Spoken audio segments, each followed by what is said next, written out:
Agriculture is important and fundamental, Madam Speaker. It deals with the issue, Madam Speaker, of food security. And I think we are at a point where the majority of us, if not all citizens and divisions, are in agreement that this issue rises to the level of the top 5 priorities for our country. Very critically important. Further, this government has identified food security as a strategic pillar in the Sustainable Island State agenda. We are fully committed to ensuring strategic investments in agriculture, in the agriculture sector, to ensure that we achieve the CARICOM 25 by 25 agenda.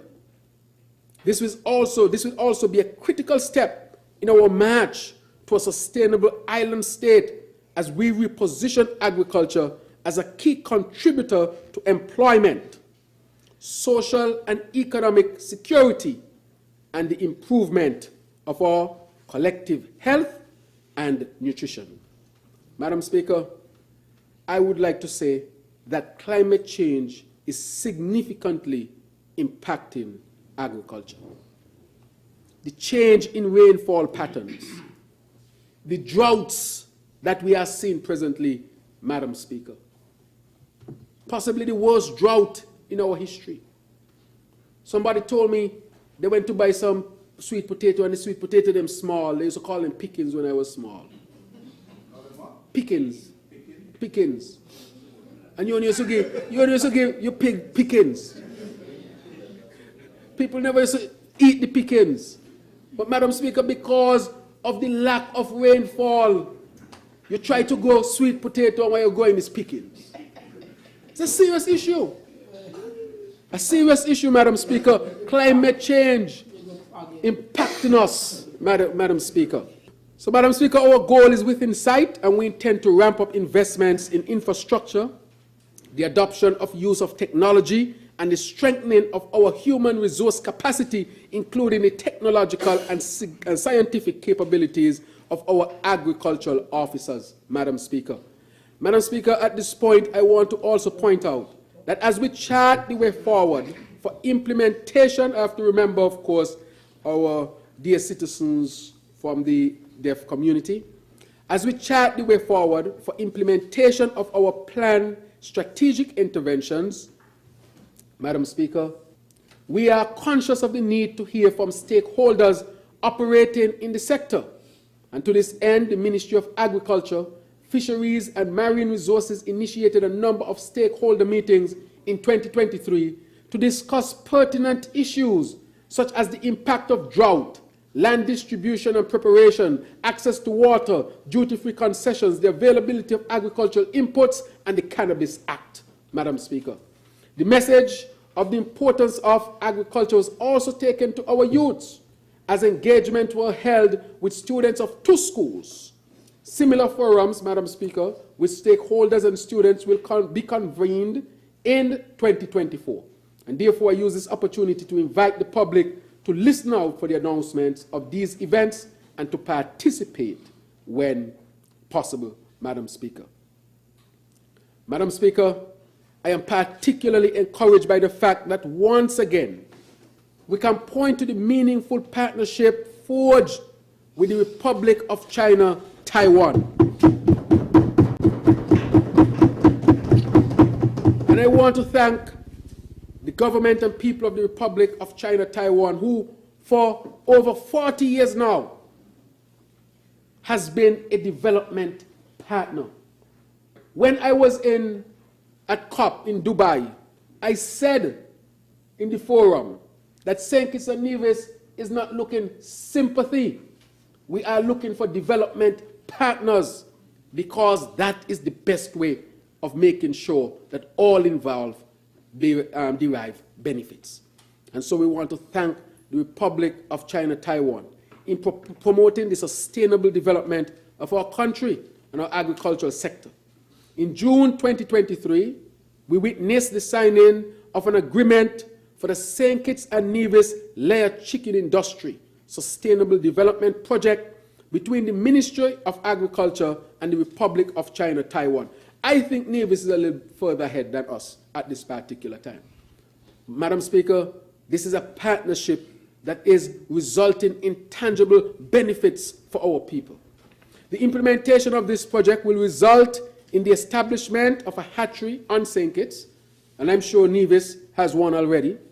This facility will deliver a production capacity of over 20,000 day-old chickens per year for both meat and egg production, Madam Speaker.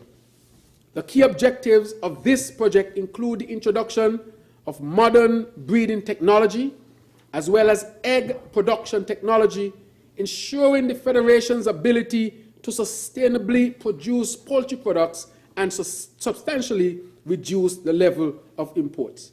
Madam Speaker, I don't eat chicken, but I have to respect the fact that our people here in St. Kitts and Nevis consume chicken. No, we need to stop. The estimates that are being presented for the 2024 seeks to add support for the build-out of this aspect of our agriculture expansion strategy, Madam Speaker. This is the type of partnerships, these are the types of partnerships that we are looking for with other countries, our dear partner in development, the Republic of China, Taiwan. Madam Speaker, and I think they are represented here. Welcome. Madam Speaker, water has been identified as a critical area for support to our farming community.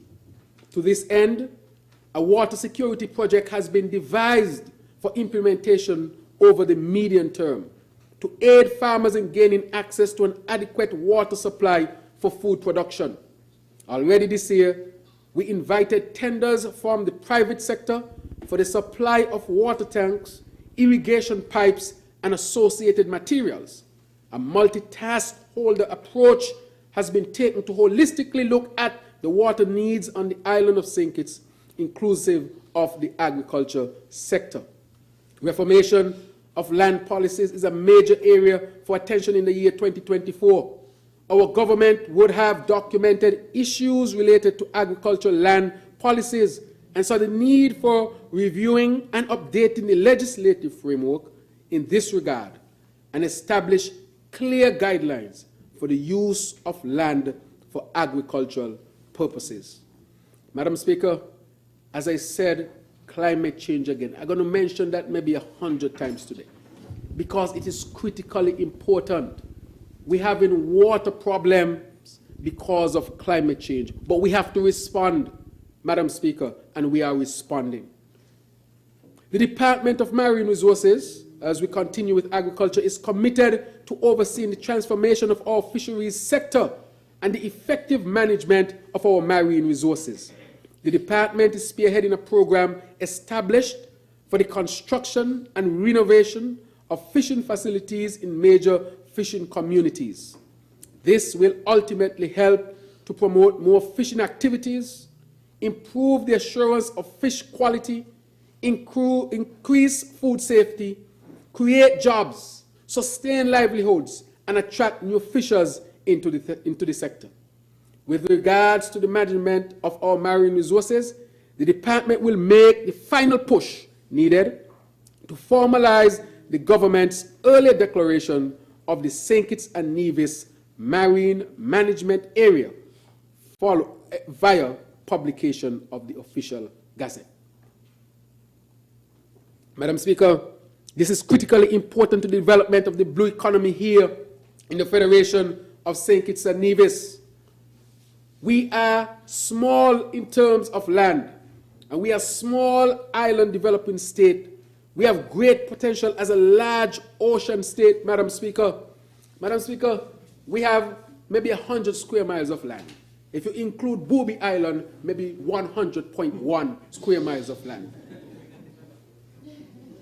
But for the sake of rounding off, we say 100. However, we have 22,000 square kilometers of ocean. 22,000 square kilometers. That is a lot of land, Madam Speaker. And therefore it means, a lot of ocean, Madam Speaker. Therefore, it means that we now have to start to develop the ocean and get from it what we could have in terms of its resources to help to advance the development of St. Kitts and Nevis. For too long, we are saying we are small. That is because we are looking at land. We have to now say to the world, we are much larger than we look because we have thousands upon thousands of space in the ocean. And let us not take that lightly. We don't explore it. We know that there are those who want to come into our waters fishing and catch the larger size fish and take back to their countries and so forth so that they can enjoy. Madam Speaker, we have not started to touch that as yet. But I'm saying also that while we want to delve into the large ocean to derive what we can derive for our development, we must also realize that climate change is affecting it. Madam Speaker, when you go out in the summer, you see all the seaweed across the ocean. That is because of the rising temperature of the sea that is causing the seaweed to be so abundant in our waters, affecting our beaches, affecting the fishermen with their boats and their propellers as they try to get through the seaweed, Madam Speaker. The rising of the sea levels, Madam Speaker, intruding our wells and our aquifers, Madam Speaker. This is a serious matter. The bleaching of our corals, the death of part of our coral reefs, Madam Speaker.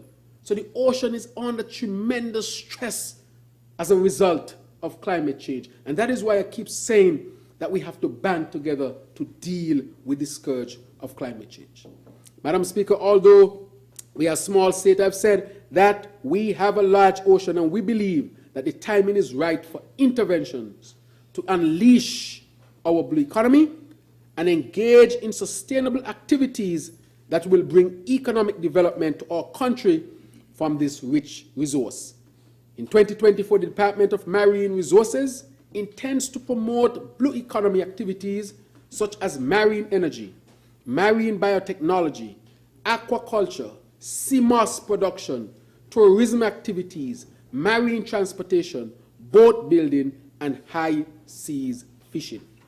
To achieve notable growth in the marine sector, the department is currently engaging in research and discussions with key stakeholders, Madam Speaker. Madam Speaker, let me delve a little bit more into that. The St. Kitts and Nevis government, and I want to thank the Minister of Agriculture and also the CEO of the Cannabis Authority, Dr. Alexander, who journeyed to Southern University in Louisiana. I want to say that the chairman or president, the chairman and the president of Southern University are coming here on the 26th of December to sign an MOU with our government. And they have dedicated themselves to undertake a number of critical activities to help us in our development. When it comes to the marine, this university is the leading university that deals with the shrimp and lobster industry in Louisiana. And we know that this is a large industry in that part of the United States of America.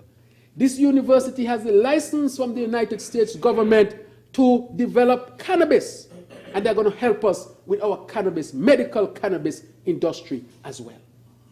They're also going to offer scholarships for our people.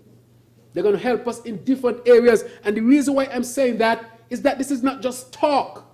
This is because we took the initiative to make contact with partners who will help us to develop St. Kitts and Nevis. And so we are going. Scholar starts January. The first Scholarship recipient starts in January. Oh my God. The first scholarship starts in January. Madam Speaker, right now they gave us some scholarships for PhDs and masters free of cost. Not no part scholarship, full scholarship. Presently we have them. So we can advance our people, Madam Speaker. These are the type of partnerships we are looking for. We are not looking for sympathy, Madam Speaker. We are looking for partnerships. Because we're small, but with Talawa, we can have solutions for the world as well. I'm telling you. So to achieve the objectives set for the agricultural sector in 2024, a total of $18.5 million is being proposed to facilitate recurrent expenditure, a 6.4% increase when compared to 2023. These resources will be used to strengthen the human resource capacity through the recruitment of trained personnel to enhance the technical support provided to our farming community. Capital expenditure totaling $9.4 million is being proposed in 2024.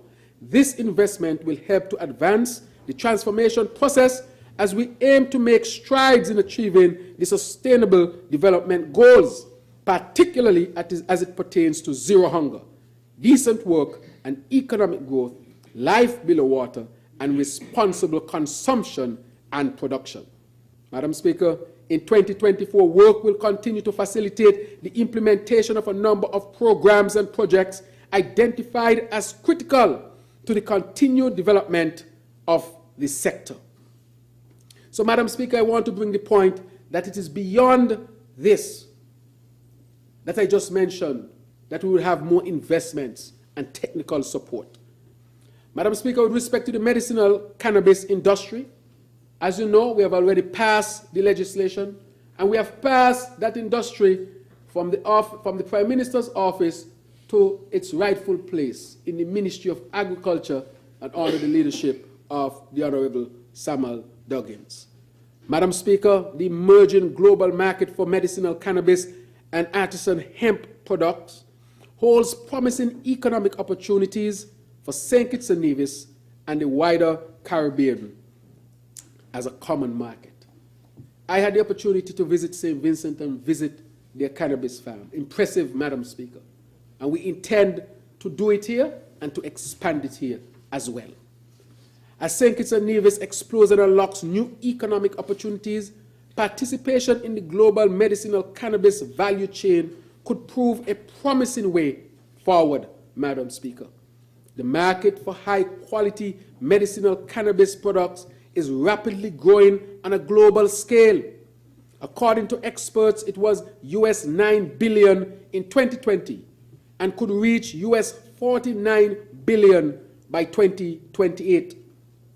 Our Medicinal Cannabis Authority, under the guiding principles of empathy, efficiency, and equity, aims to develop a medicinal cannabis industry that is truly medicinal and does not focus solely on profitability, but also on the holistic improvement of human health and environment. Madam Speaker, there's tremendous opportunities. And as I just mentioned, in St. Kitts and Nevis, we have some master growers, Madam Speaker. We have to just deal with the reality. We have some master growers. We need to bring the master growers from out of the shadows and bring them into the light. Tested strains. I heard about them. And so, Madam Speaker, we need to bring the master growers so that they can start growing a product that St. Kitts and Nevis can market for the improvement of health of people across the world, Madam Speaker. How is it the Caribbean, which had been known for cannabis? Of course, it was scheduled at one point to be illegal, even for medicinal purposes. And you are saying to me that instead of becoming exporters and producers, we can become consumers only? That is unacceptable. We made the mistake with moonshine, Hammond. Madam Speaker, the reason why I said that in the 60s, 70s, and even 80s, that the law enforcement officers used to run down the brewers or the distillers. These people were master chemists of the highest order. They took very, I would call, rudimentary materials and equipment and made a good product, Madam Speaker. When you look at the fancy champagne that comes from Champagne, France, it's sparkling white wine. But it's called champagne because of where it comes from. You think those people who developed that always had big fancy factories and so forth? I can tell you had to be a man or a woman in a little thing, say, boy, let's do a little thing here and see if we could sell something to make $1 over the centuries. And then it comes to the point where now they can export that. We had master distillers here who could have developed their own brand and market that to the world. So we made the mistake here. We can't make the mistake with the cannabis industry. We have to give the master growers an opportunity to develop their product, their brand, and offer it to the world as a product to help humankind healthcare. And so this, and Madam Speaker, a high-profile delegation from St. Kitts and Nevis, and I'm speaking with respect to Southern University. That was comprised, as mentioned, Dr. Garfield Alexander, Chief Executive Officer of the Cannabis Commission in the Ministry of Agriculture, Dr. Michael Emmanuel, Professor at the University of the West Indies, Mona Campus, Jamaica, Dr. Hadia Claxton, Special Envoy for Investment, Development, and International Business Relations, engaged in fruitful discussions on a visit to the Southern Institute of Medicinal Plants, a division of Southern University and A&M College in Baton Rouge, Louisiana. We are serious about this, Madam Speaker. Building on that momentum generated by a previous delegation led by the Minister of Agriculture, Honorable Samuel Duggins, in September 2023, the visit aimed to foster collaboration and exchange knowledge on the research and benefits of medicinal plants, with a particular focus on cannabis, Madam Speaker. Therefore, Madam Speaker, this collaboration and exchange of knowledge on research and benefits of the medicinal plants, with a particular focus on cannabis, as mentioned before, the discussion delved into innovative techniques for wildlife management to safeguard crops, Madam Speaker, addressing challenges faced by the industry. Madam Speaker, St. Kitts and Nevis looks forward to leveraging the expertise of Southern University, a trailblazer in the field, to advance research, innovation, and the application of medicinal cannabis for the benefit of both nations. Madam Speaker, we were serious when we say we're going to develop this industry. And we have gone to a reputable university to help us to do it, because this industry can truly help us.